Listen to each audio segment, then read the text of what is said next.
उठा उठा श्री साईनाथ गुरु चरण कमल दावा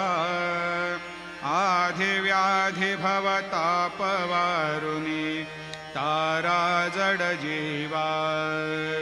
गेली तुम्हा सोडुनिया भवा तमरजनी विलया परिहे अज्ञानासे तुमची भूलवियोग माया शक्ती न आम्हा यत्किंचित हे तिजला साराया तुम्हीच ते सारुनि दावा मुख जनताराया भो साईनाथ महाराज